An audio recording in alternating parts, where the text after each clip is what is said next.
Hey, it's Mike Shea of Sly Flourish and author of The Lazy Dungeon Master and Sly Flourish's Fantastic Locations. My show, The DM's Deep Dive on the Don't Split the Podcast Network, features a one-on-one discussion with guests like Sean Merwin, Enrique Bertrand, Teo Sabadia, and more. Once a month, we dive deep into a single D&D topic and answer your burning DM questions. Watch us live on Twitch, on YouTube, or on our podcast on the Don't Split the Podcast Network. Let's dive deep. This is Tabletop Babble. I'm James Introcaso.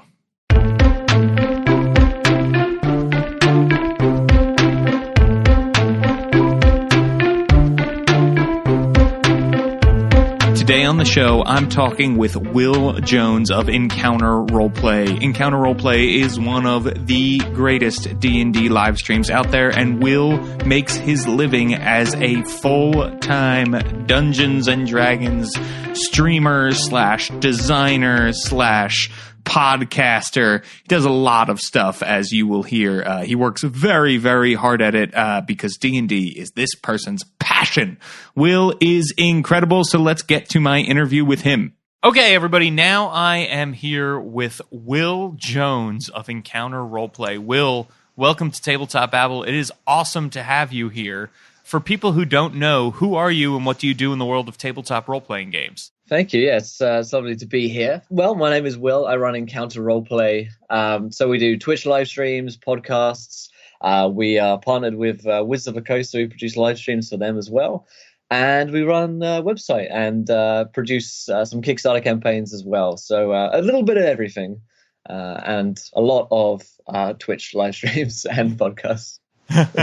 Yeah, you do this full time and then some, I would say. Right. So I'm really, really excited to sort of dive into how much work it takes to make your dream a reality. But before we get into that, I want to go all the way back. Take me back to the first time you played a tabletop RPG. What were you playing, and were you the DM? Were you a player? Tell me how it went down. Yeah. No, first time I played a tabletop RPG, I was 10 years old, and I was a big Warhammer tabletop fan.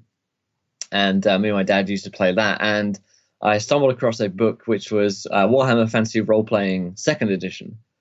And I think it was Fantasy Flight who published that. And I was like, I have no idea what this book is, but it's got Warhammer stuff on it, and I know that I really like Warhammer stuff, so I kind of just bought it with whatever pocket money I had at the time.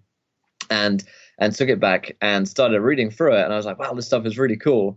I still have no idea how to do it because, I'm like 10 years old and I'm like reading through some of these rules. I'm like, okay, I don't really understand a lot of these concepts, but it seems like a lot of fun. So I rope in my family to play, my mum, my dad, my sister. I think we were camping at the time, actually. I think we were camping somewhere in Norfolk in England. And it was raining and there was nothing else to do. So, we grabbed up the book and just started rolling some dice. And I was the dungeon master, I think. And then from there, it all kind of spiraled out of control, playing more games, and eventually stumbled across D&D 4th edition. And that's how my D&D career got started, I suppose. But that was the first role-playing game I ever played. Oh, wow. So the first time, it's funny, this is a more unique story. Like mine is older brother, parents' basement, bothered him and his friends until he let me play. That feels pretty standard. But your story of you ran it when you were 10 years old for your family, and the game you were playing too, the fact that it was Warhammer Fantasy is incredible. That's awesome. It was a bit of good luck, really, I think, because I was just really into reading Warhammer novels at the time. The Gotrek and Felix books that were coming out all the time. I was big into, I think it was Skaven that I was into at the time. And so every Warhammer related thing I knew that I liked. So I kind of just bought it. That's customer loyalty right there. There really is. And so does your family still play occasionally? No, not really. They kind of put up with me for a few years when I was a kid playing it. Not so much. My dad still does the tabletop stuff, so he likes painting miniatures and whatnot. He's always been into geeky sort of stuff. But the rest of my family, no. They kind of let me get on with it. They don't quite understand exactly what I do. They know it's something like what I did in a tent when I was 10 when we were camping.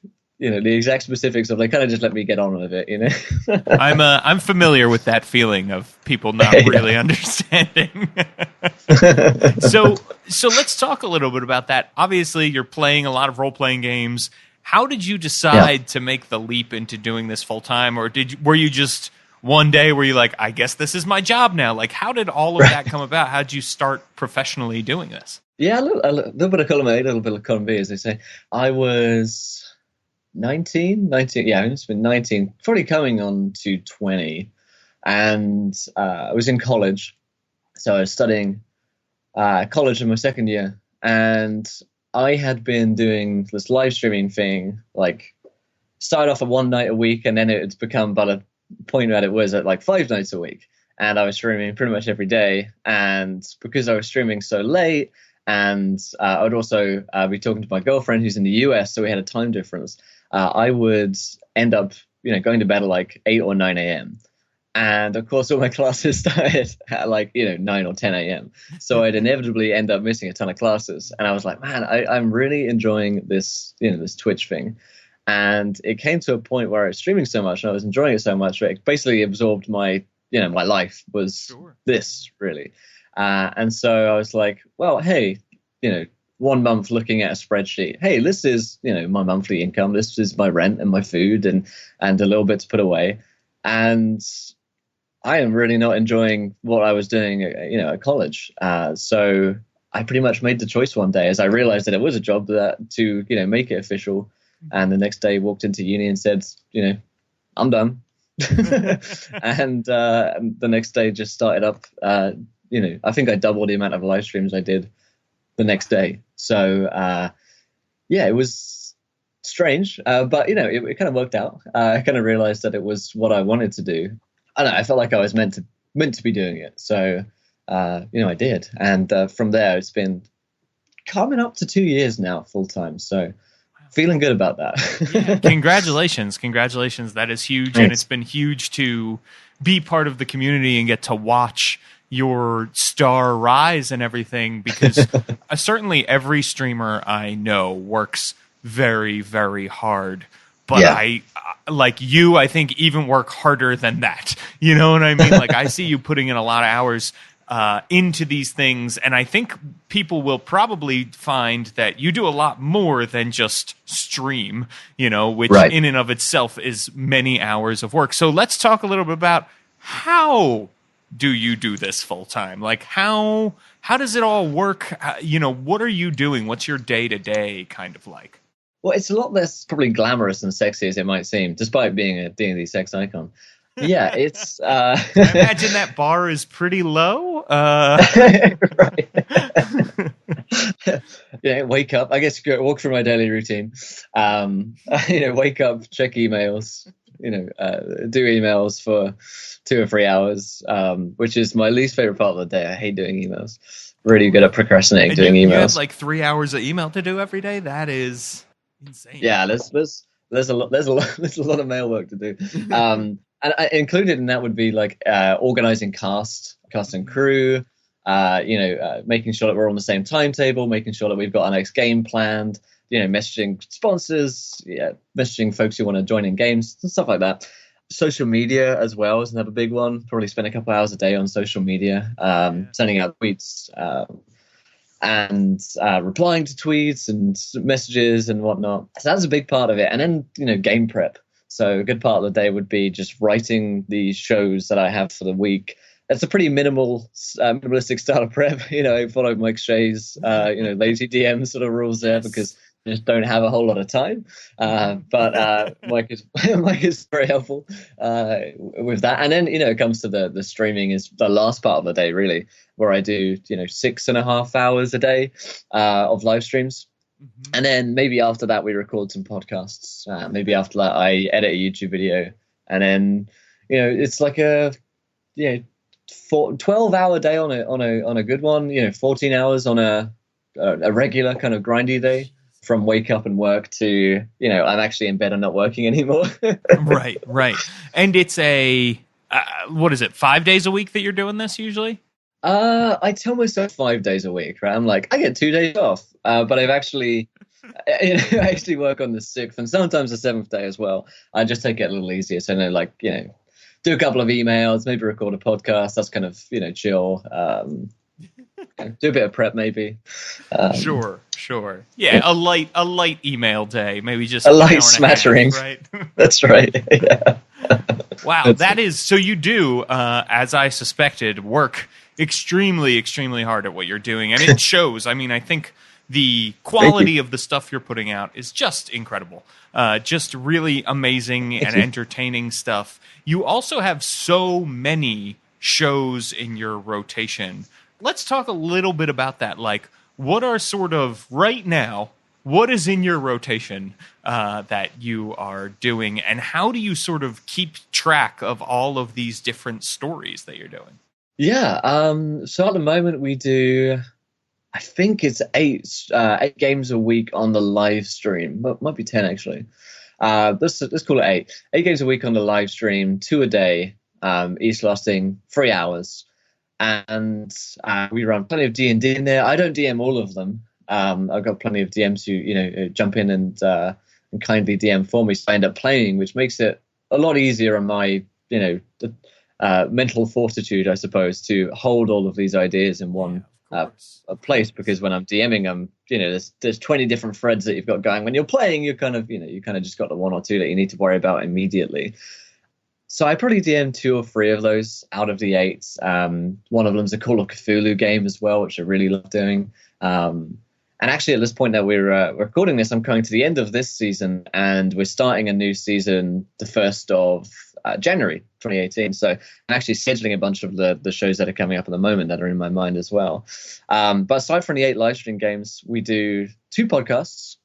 One of them I DM, which is called Turncloaks, kind of dark fantasy, D&D 5e, and super grim and brutal. I love it. Because it's quite a change from the kind of high fantasy stuff that I've been growing up playing and have played a lot with. So Turncloaks is a lot of fun. And then my girlfriend Sydney, she DMs Border Quest, and I don't actually play that one at all. So that's quite nice. I kind of watch out. I'm like, oh great, you guys are doing stuff, and I don't have to worry about it too much. And they do an amazing game over there as well, which is more like a higher fantasy, I suppose, but still gets you right in the feels, which is where you want it. And we're actually producing a 3rd podcast at the moment, which is called Tomes and Tentacles, which is our first Cthulhu podcast, which I'm super excited for. Nice. That's awesome. Yeah. No, I love Cthulhu. I love getting... It's a new challenge for me, Cthulhu. On a bit of a side note, because... the horror element is something that you don't really have to do in Dungeons and Dragons a lot. You don't have to build up too much dread and do, totally disgusting things all of the time. Whereas in Call of Cthulhu, it's a new challenge because it's like, how do you freak people out? Like, this is my goal, to freak an audience out and my players as well. So I'm really enjoying getting to do that one.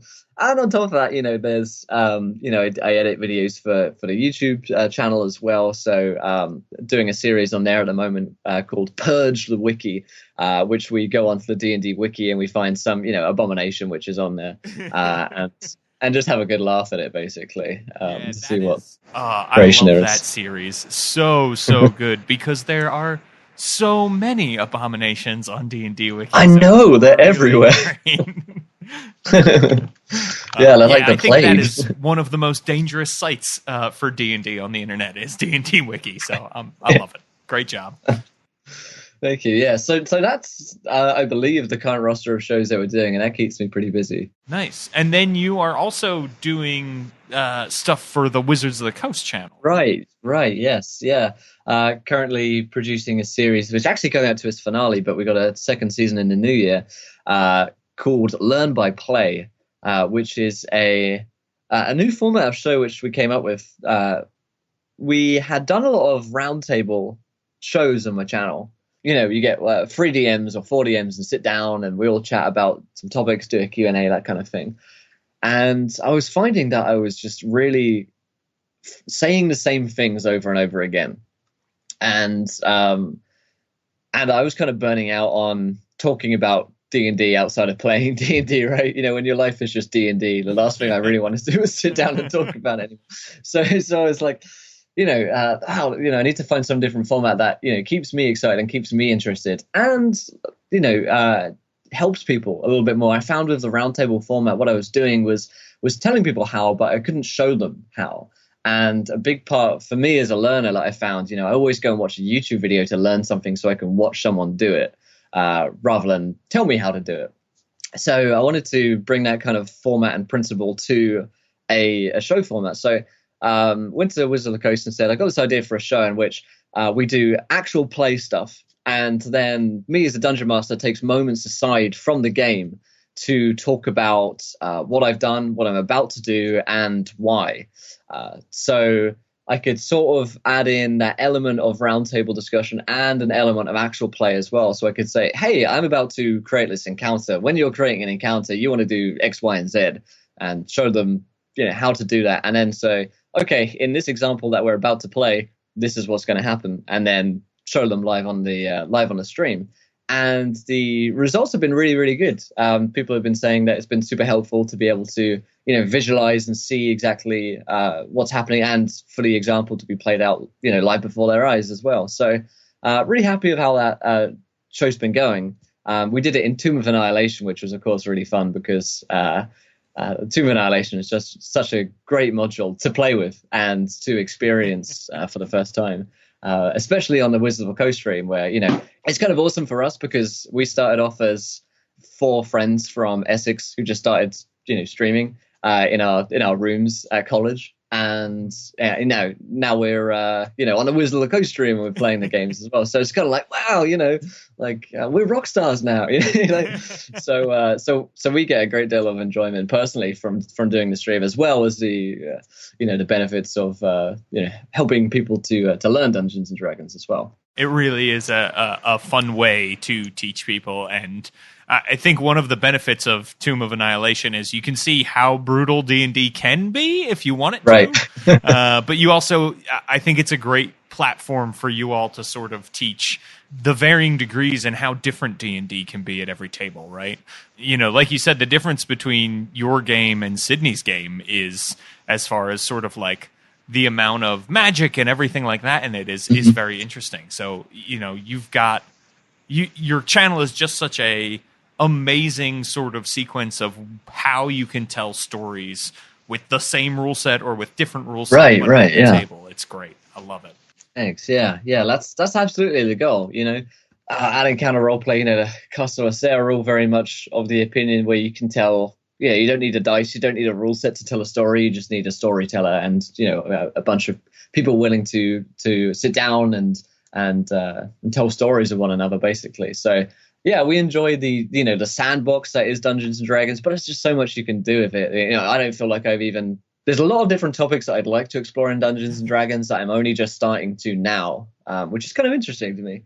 Especially with the Turncloak storyline that we're doing at the moment, I'm experiencing, talking about a lot of topics that I haven't talked about via the medium of Dungeons and Dragons before. So it's, darker issues of our own world. That's been kind of cathartic to talk about them in Dungeons and Dragons in a place where you can actually solve problems that in real life you can't solve. So it's been really nice, actually. Yeah. Yeah, no, I definitely hear that. I am basically shouting into my senator's void of an inbox is the most action I feel like I can take sometimes. And that's why D&D is great. Hey, everybody. Just wanted to take a quick break to let you know about one of our sponsors for this episode of Tabletop Babble. I'm talking about Kobold Press. Kobold Press is the maker of fine role-playing game products like the Creature Codex, the Tome of Beasts, Deep Magic, the Tyranny of Dragons Adventure Path. So many amazing things. And now they have just released the new 5th edition adventure, Wrath of the River King. When a local miller's wife goes missing, he begs adventurers to search in the realm of the Fey lands and its summer court for her. Here, the elves are cruel and cunning. They look down on humans, dwarves, and others as little more than talking animals. Your players will get to explore an alien plane in the world of the Fey, a place with vastly different laws and customs than their own as they try to find and save the miller's wife without offending the really big powers that run the place. Wrath of the River King offers a lot of exploration, flavor, and encounters that are likely to require quick wits and careful negotiation rather than just swords and spell. You can get Wrath of the River King and a free map over at KoboldPress.com, DriveThruRPG, or Paizo.com. Check it out. It is Wrath of the River King from Kobold Press. Thank you so much for sponsoring DSPN. So one of the really, really great things I think you also have is you seem to interact, and all of your casts and all of your dungeon masters and everything, you interact very, very well with the community. I see you all as a force for good, a force for things that are positive in the community. When you're talking about social media and engaging on social media, but also then when you're engaging on Twitch, how do you make sure that you keep a positive environment that doesn't turn toxic and that sort of thing? Yeah, Twitch has an odd reputation. It has an odd relationship with its members and those who aren't members of Twitch or haven't experienced Twitch or certain communities of it. For instance, the League of Legends community has come under a lot of fire for its toxicity. Even the Hearthstone community came under a lot of fire last year for a lot of racist comments that were coming out from its community. So from the outside, Twitch can seem like a very hostile environment and a very non-inclusive one. And it can be, but the Dungeons & Dragons community on Twitch is, if you're familiar with the Twitter community on Twitch, like that, basically. Very friendly, very positive, and very welcoming. And I think it's because we've had a lot of good custodians of the D&D community and their own D&D live streams. Something that we were very aware of when we were creating Encounter Roleplay, when we were first coming out, is to always have chat moderation, to always have folks there who are ready to say, we don't do this here, and to, time people out, ban people for inexcusable comments. Constant reminders of that are there on the stream, and for those within the community. And it's not just our live stream either. Any live stream I go into that is D&D, there's always chat moderation there. There's always folks who are ready to, time people out or to say, no, that's not okay. And that's not something which is there in a lot of the other communities. Now, it might be because the D&D sphere on Twitch is smaller. Obviously, bigger communities like League of Legends and Hearthstone are huge in comparison. But it does feel like a welcoming and a safe space for everyone who is, anyone to come along. People of all creeds and colors and orientations and the like. There doesn't seem to be too much judgment there on Twitch, which is something that's fantastic in my opinion. And I think it filters through because so much of Twitter and Twitch in D&D are aligned. And so the same people that are on Twitter, who are of course welcoming and inclusive, find themselves on Twitch. And those are the kind of people that we try and foster in our own community and bring into Encounter Roleplay as well. The interaction there is just one of, in my opinion, it's just always been one of common sense. A lot of what I do just kind of comes down to common sense and to kind of think before you speak. And that's the kind of clear, open, and honest communication that I've tried to have both on Twitter and on Twitch with my community. And occasionally, someone says something which is inexcusable or which is upsetting. And, taking the moment to address it, I think is important, because if it doesn't get addressed, it feels like it's just sort of swept under the carpet. So occasionally, I've had to sit down on the stream and say, okay, look, these are the rules again, in case you, don't understand them or you've forgotten them. And just a couple of reminders on, Twitter and Twitch of what the rules are, what our guidelines are, has helped to kind of make it so that the community sort of polices itself. And the community is very well aware if someone says something which is wrong, and kind of calls them out on that, I suppose, which is what is needed, I think. Yeah, definitely. I have found that, the community on Twitch that plays D&D, particularly the community that watches Encounter Roleplay and Dice Camera Action and a couple of the other big live streams. They're really, really great welcoming people. If you're new, I remember when I was first starting to watch those streams, they would be like, oh, this is great. You're going to love it here. Like it felt really open and great. And it feels like you are one of the gatekeepers of that community. So thank you for the work you do. And I have to say, it's funny you mentioned Mike Shea and the D&D Twitter community. I think of him because he tweets a lot. Yes. He's active in the community.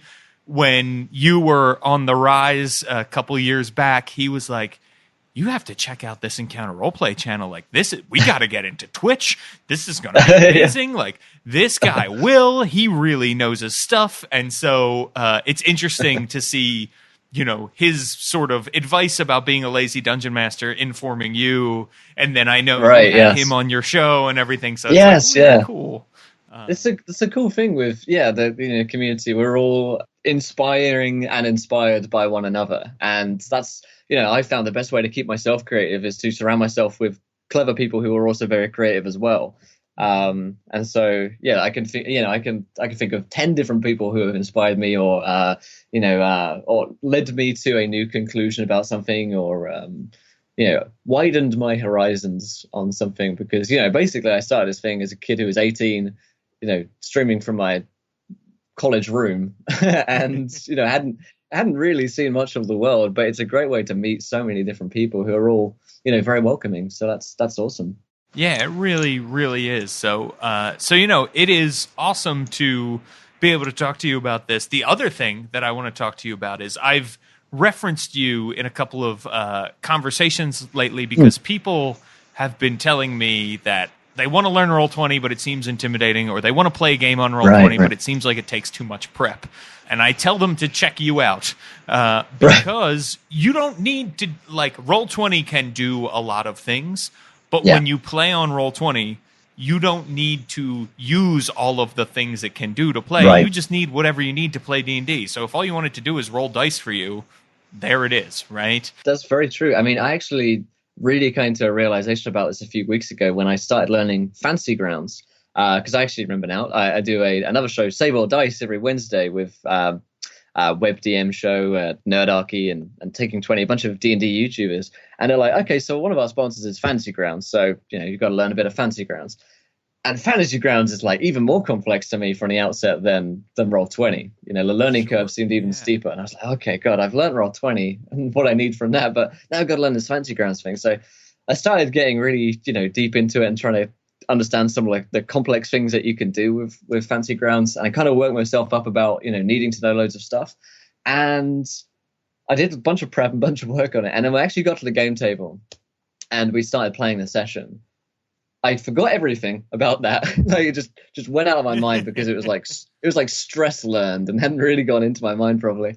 And we just sat down and basically played D&D, and I used it I clicked and rolled the dice, and we told a story together, and it felt like a really, really good session that we'd done. And I kind of looked back after that, I was like, wow, we have these virtual tabletops, and yes, you can do so much of them, but at the same time, I don't need to, I don't need to. That's a personal thing, right? Because I do a lot of the stuff theater of the mind, and obviously maps can help, but I really wouldn't stress out about learning Roll20 too much other than learning how to roll a dice or set up a character sheets, because it can really make things more complex. Roll20 is quite simple to learn. There are a bunch of great tutorials online on YouTube, and if you can learn how to roll a dice and learn how to make up a character sheet, you can roll, you can just run with it and learn what you need to on the way. And same goes for, any virtual tabletop, really, I think. They're there to help us.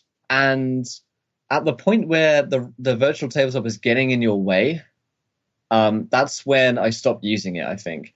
And that's what I realized with Fantasy Grounds, that the amount of, map work that I was stressing over doing, it was getting in my way to, to tell a story and to enjoy myself, basically, because I was worrying about it. So I kind of learned to just relax a little bit and just use what I needed. And you might, if you're playing at home, you might need to use Roll20 with, dynamic lighting and, tokens moving everywhere. But I found to kind of just take a bit more laid back approach. And especially when I'm running so many games, I really can't set up maps and tokens and dynamic lighting on every single one. So I've kind of had to adapt and evolve to the workload, and Roll20, its usage goes down because of that. Yeah, totally. And I don't think your games lose anything for it, you know? And I think, again, if you like maps and stuff, you can eventually learn to do it, but you don't need to learn to do it all at once, right? You can learn a little bit at a time. I think I had 1,000 hours on the table before I tried dynamic lighting. Yeah. So like, yeah. You know, I think I'm super nervous about trying new things with Roll20 because I always break it. Exactly. I'm like, how do I get this back? Actually, something that really helped me, and it must have been last year, I discovered, and I think you must have been involved with the Storm King's Thunder Roll20 pack, if I remember correctly. And I learned those. That you could just buy them on Roll20 and just have it all done for me. And I was like, this is the best thing that's ever. That's the greatest thing since sliced bread for me, because I run so many games and I wanted to run Storm Kings and all the other ones that came out from that. So I was like, that's doing map work. This is brilliant, and my players can see it all at the same time. So there are tools out there to help you as well, and you can cheat basically. Yeah, exactly. Yeah. Well, thank you. I'm glad somebody recognized, because essentially we did the work for you, the team that entered Storm Kings. Yeah. So that was awesome. It was really a really fun thing to do. And then, I helped put them all in up through like Tales from the Awning portal. And so it was cool to evolve that then, and then to see like, oh, this is, people need this too, or people don't really need us to do this way. We can just do it this way. And so that was a lot of fun to work on.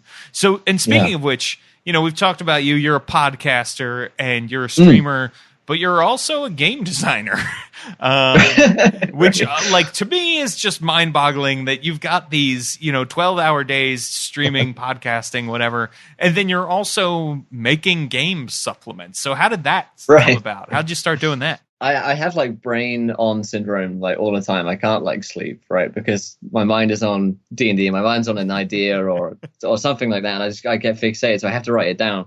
So that's what I ended up doing. It's like 4 to 6 a.m. period where I'm like, my body's tired, but my brain just can't switch off. So I have to like put something onto paper. So got a little notebook and just started writing down ideas for this, D&D supplements that I had and different game systems and stuff like that. And eventually that would just kind of send me off to sleep, a fitful sleep in which I dreamed of dragons and dice rolling and the Roll20 bloop sound. But that's basically how it started, writing bits down. So we this year. It was this year. What am I talking about? We actually released our first Kickstarter for a D&D adventure.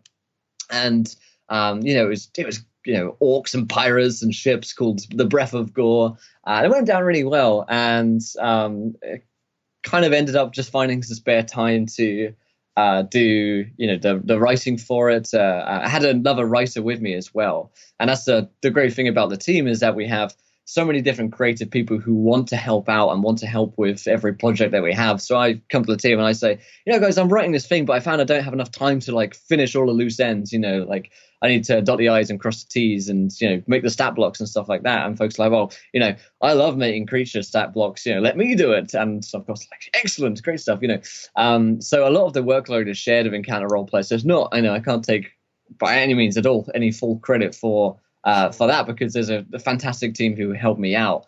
And we're doing a Kickstarter at the moment. We're doing The Blood Plague, which is another D&D adventure, kind of low fantasy, and introducing our worlds of Penumbra, which we're actually going to kickstart next year. Nice. So they've got all of these ideas, and I'm like, I need to put them out somewhere into a creative space, because I find I get really antsy with creative ideas. If I don't do them, then I get annoyed of them and I'll stop doing them, right? So I'm like, it's a rubbish idea. I've got a new one. I'm going to do that instead.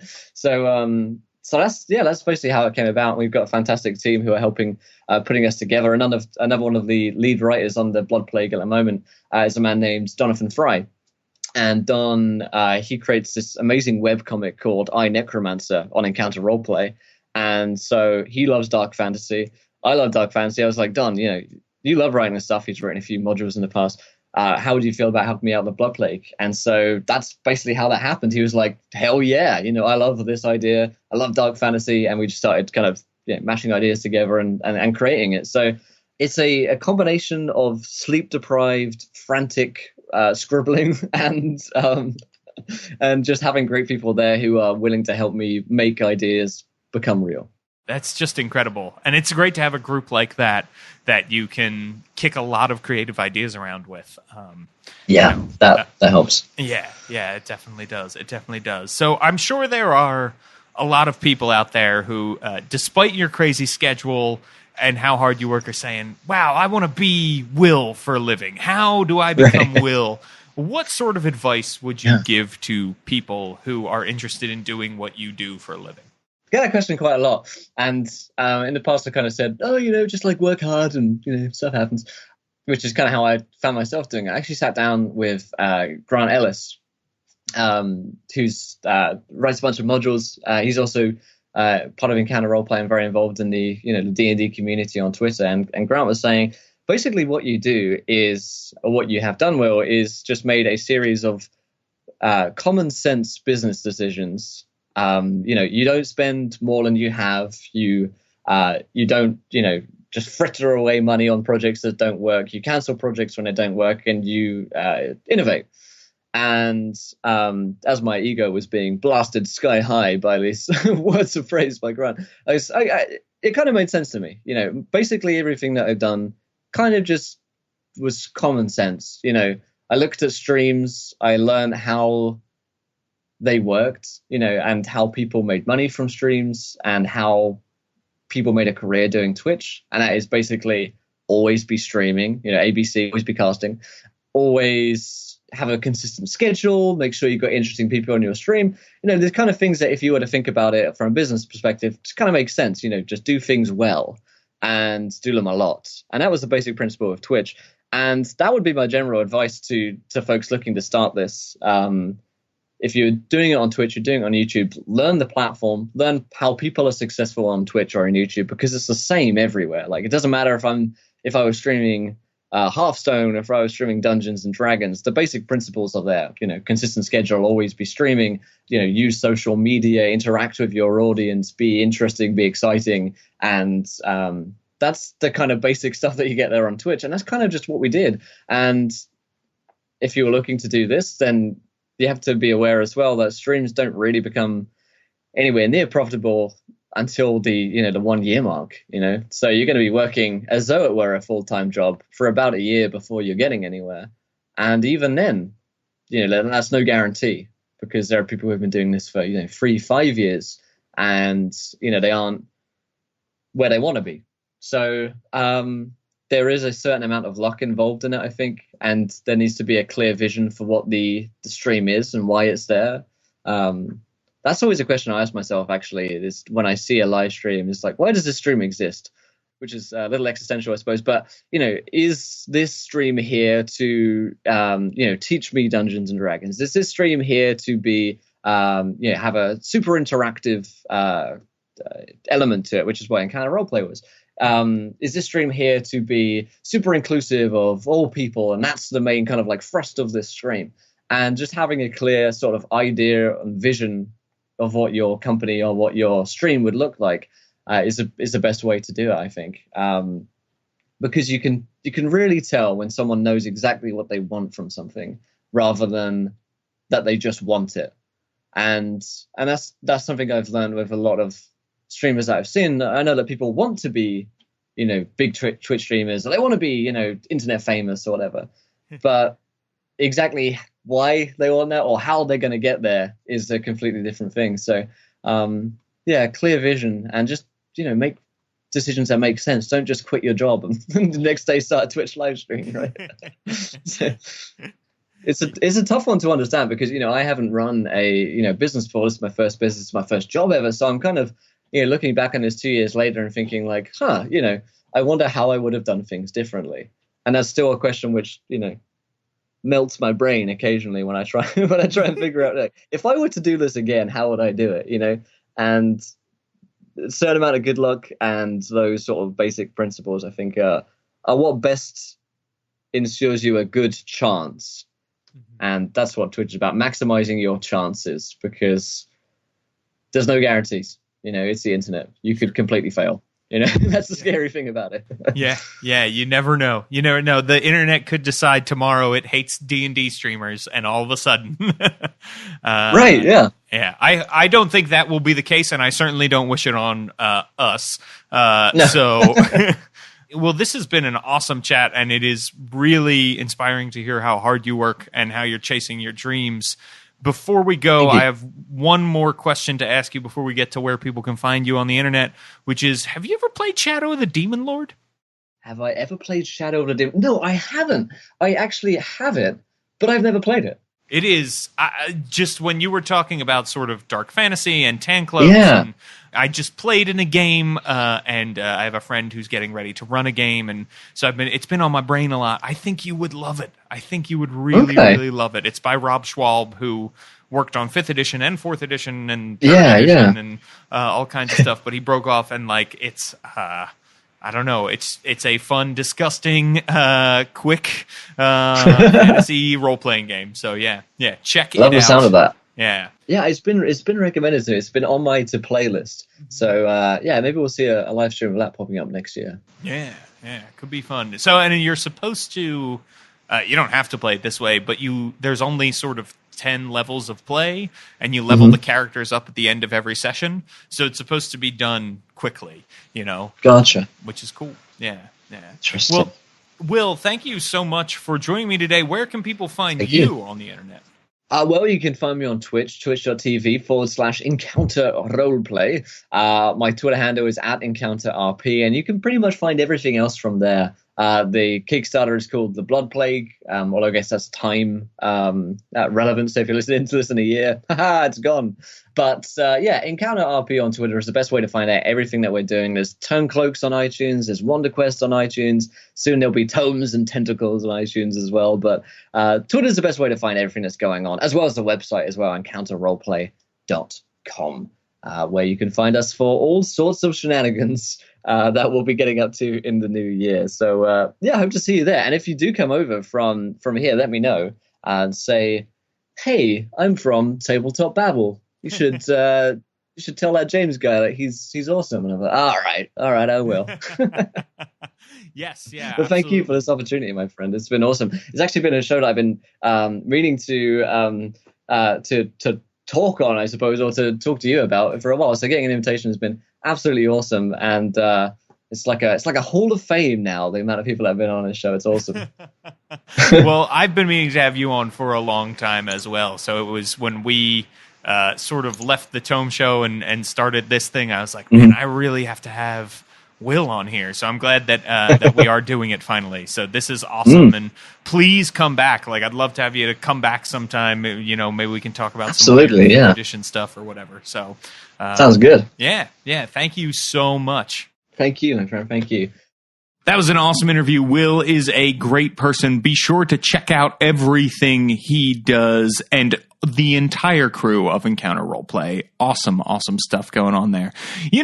Tabletop Babble, still sort of a new show. We're only going into the start of our second year here, and we could use your help spreading the word. How can you do that? Well, you could go leave us an iTunes review. What? That's right. I said leave us an iTunes review. Even if you don't have iTunes, the account is free to create, and odds are the podcatcher app you use is using iTunes algorithms to rate and recommend podcasts to other people. So go make an account, leave us a review, and then leave a review to all of the podcasts you love. They will thank you for it.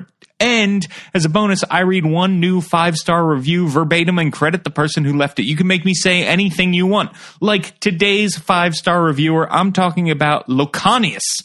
His review, or her review, or their review, whoever this may be, is entitled, I Love James's Stuff. I listen to his work on other podcasts, and I found this one. It's a great production, good topics, and all around great. Well, thank you, Locanius. Locanius, are you Borg? If you are, I really appreciate the individuality of this post. It must have been very hard for you to do that. Anyway, little Star Trek TNG joke for all of you out there. So thank you so much for this 5-star review. People, please go leave us a review. It helps us so much. And hey, Do you love Tabletop Babble? Do you love all of the great shows on the Don't Split the Podcast Network? Guess what? We're selling t-shirts now. That's right. Head on over to don'tsplitthepodcastnetwork.com and click on the link to our store where you can buy 2 cool t-shirts. One is orange and has the DSPN logo on it. The other is one of those cool ampersand shirts. You know, you might have seen them before, say Bacon, Bacon, and Bacon, or like Michelangelo, Raphael, Leonardo, and Donatello. All of those things going down. We have the attributes in the 5E order: strength, dexterity, constitution, intelligence, wisdom, and charisma. So go check it out over at don'tsplitthepodcastnetwork.com, where you can also listen to the brand new Newbie DM minicast.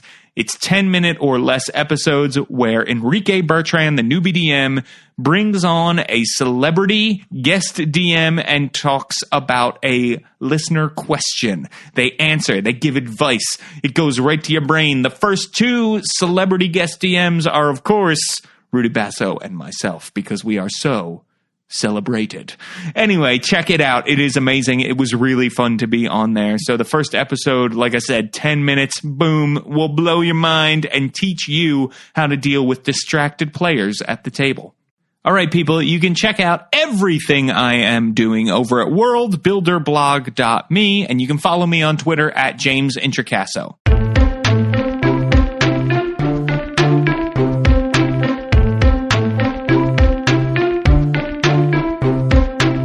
Tabletop Babble is a show on the Don't Split the Podcast Network. Thanks to Rudy Basso for founding it with me. Our theme music, which you're listening to right now, was provided by Battle Bards. Don't forget that RPGs are like sex. Anybody can do it. Hey everybody, James Introcaso here. Just wanted to let you know about one more sponsor for this episode of Tabletop Babble. I'm talking about Lone Wolf Development, the maker of great software to help you manage your RPG campaigns like Realmworks, and of course Hero Lab, an amazing character builder that you can use for D&D, Pathfinder, 5th edition, 4th edition. You can use it for Call of Cthulhu, you can use it for Mutants and Masterminds, and all sorts of great game systems. Go check it out right now at GetHeroLab.com. You have the ability to check your character to make sure it's all legal, or go the total opposite direction. You can create your own abilities, items, classes, monsters using this thing. Heck, you can even create your own RPG system. It is pretty amazing, and it's got a lot of advice and an amazing community that teaches you how to do that. Plus, it's compatible with Fantasy Grounds and D20 Pro. You can export your character as a Hero Lab file that you can share with other friends who have the software. You can turn it into a PDF. You can print it out. You've got lots and lots of options. Hero Lab is all about customization, and it really makes building a character easy, fast, and fun. Check it out right now at GetHeroLab.com. That's GetHeroLab.com, and tell them the people over at Don't Split the Podcast Network sent you.